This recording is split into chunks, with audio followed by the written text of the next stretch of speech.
Hello, Steve Mills here, and thanks for taking a few moments to watch this video. Today I wanted to talk to you about why small businesses fail and what to do about it. Now, I don't know whether you know the statistics, but there's an old saying that 80% of businesses fail in 5 years. Well, I'm here to tell you that is no longer true. It's actually over that. I hear sometimes I hear it's 86%, other times it's 87%. But one thing I do know is that 67% of businesses that were formed at the beginning of 2018 were no longer trading now. So within just over a year, 67% of all the businesses started, they've gone. Now, I don't know about you, but that, on one hand, it really pisses me off, and it's really my life's mission to try to do something about it. I know that might sound, what can Steve do? But, I'm here today trying to do my bit, trying to convince some of you about why that is and really what you can do about it. So, if that's the case, then what are the reasons? And clearly there are many, many reasons why businesses fail. And I'm not saying I've got all the answers, but I remember many, many years ago, one of the best business books I ever read was a book called The E-Myth, The Entrepreneurial Myth by Michael Gerber. And that got a subhead, Why Small Businesses Don't Work and What to Do About It. And this little video is based on his thoughts around that. So I don't want to claim credit for it myself, because I got this from Michael, as I got all my wisdom and knowledge from learning from the leading experts in the world. And Michael is definitely one of those people. So one of the things that it says in the E-Myth is that every small business has got 3 departments. Even if you're a one-man business, you just set up your own plumbing business or hairdressing salon, you walk dogs even, yeah? You've got 3 departments to your business. They are operations, which is actually physically doing the work, cutting the hair, walking the dogs, repairing the car, whatever it is you do. The second is finance. That's managing the money, doing the bookkeeping, keeping an eye on cash flow, making sure that you're legally compliant and you've got a good understanding of where the business is going financially.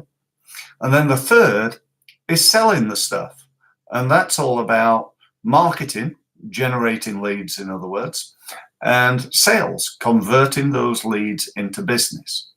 Now, here's a couple of questions. Firstly, which one are you best at?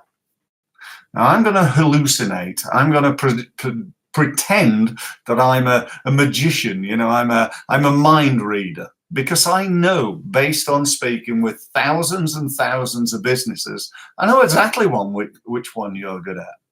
You're good at operations, and that's the one you love. And that's doing the work. Now, okay, if you're an accountant, then hopefully you're good at finance.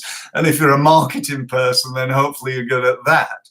But assuming that's not your profession, if you're a business owner and you're in business, you're probably your skill, the thing that you love, the thing that you're good at, the thing that you've got probably 20 years experience in, which is why you started your own business doing it, is the operational side of the business. Would you accept that? Okay, my next question is, on a scale of 1 to 10, with 1 being useless, 5 being average, and 10 being absolutely brilliant, world class at, how good are you operationally? How good are you doing the work? Cutting the grass, cutting the hair, dealing with the accounts even, if you're an accountant, painting the property, whatever it is you do, how good are you? And are you good enough? Because, if you're trying to sell and market a product that's average, then you got a bit of a problem. Is there anything you can do operationally to improve your business? The next area, finance. Now, if you're like most small businesses, this is a real gray area for you. You don't really understand it. You probably don't like it.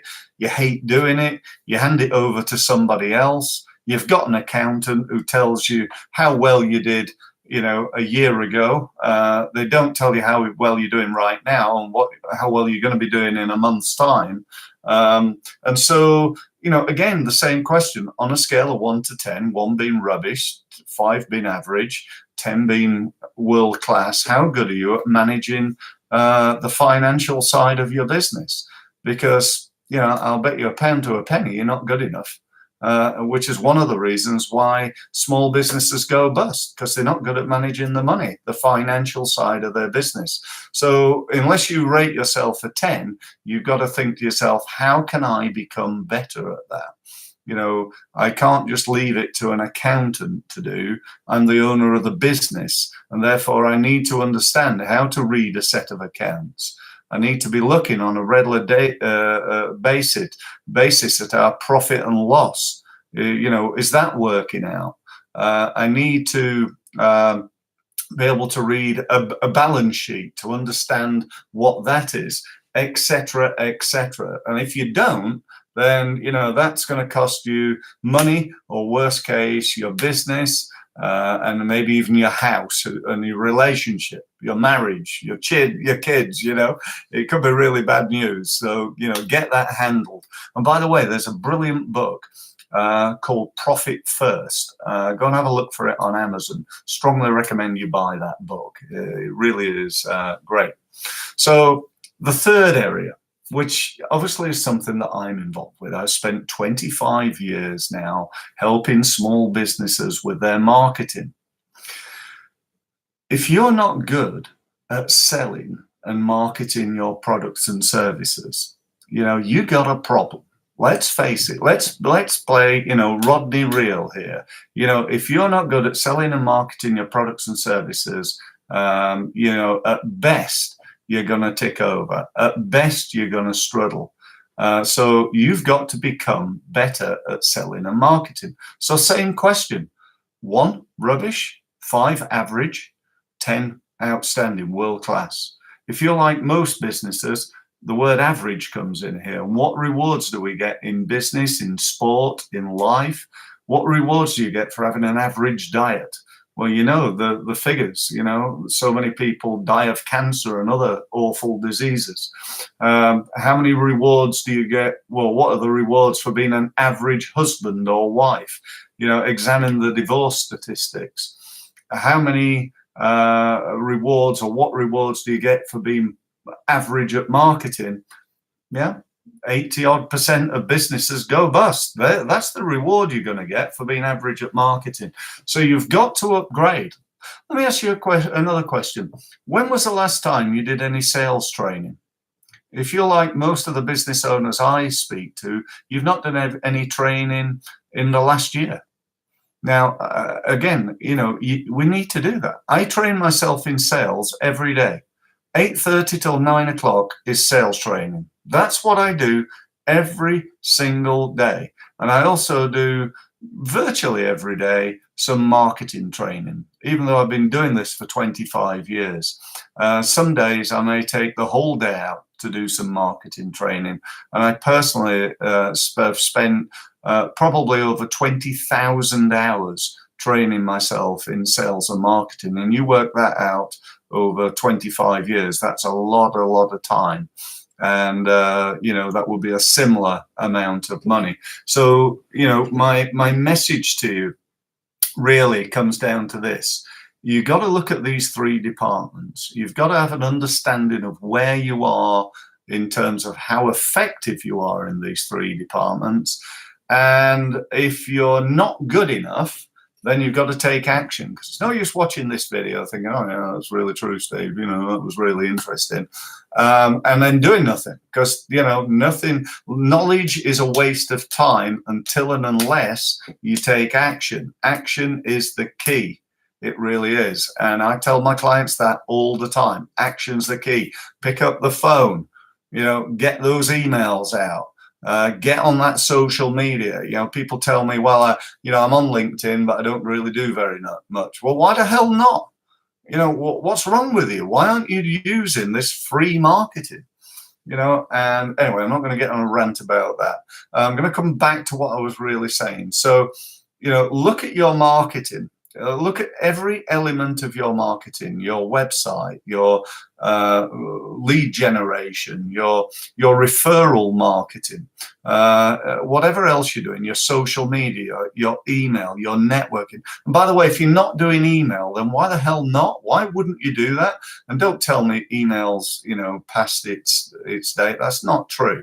We win a lot of our business on email, and I know many, many people who do. I also know many people who are doing email and don't win any business on it because they're not very good at it, because they've not been trained in it, and they're just trying it without really doing what they should be doing. But anyway, that's another story. So I'm coming towards the end of what I've got to say. The only thing I would say at this point is that if you are serious and you've actually thought about this and you want to try and do better, then I'd love to help you. I'd love to be able to be the person who coaches you, who mentors you, and helps you to grow your business. Now, why would you want me to do that? Well, as I've already said, I spent 25 years. I've worked with thousands of businesses in hundreds of industries, and without a doubt, I have helped them to make millions upon millions of extra pounds as a result of that. And I know I can help you. I can get your income up. 20% is a no-brainer, unless you're Vodafone, that might be a bit of a challenge. If you're a small business, I can easily hit 20%, 50%, no problem. I could even help you to double the size of your business over the next 9 months. And that's what I want to do. But the problem is you don't know whether that's, just me being, optimistic or me being full of bullshit, to be honest with you.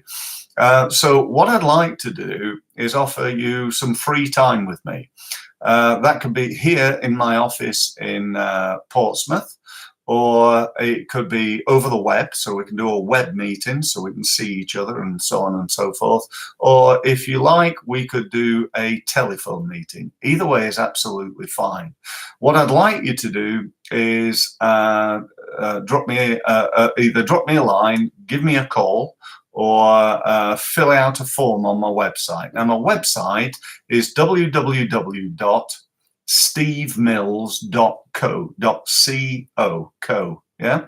If you go there, you'll see a button along the top that says Strategy Meeting.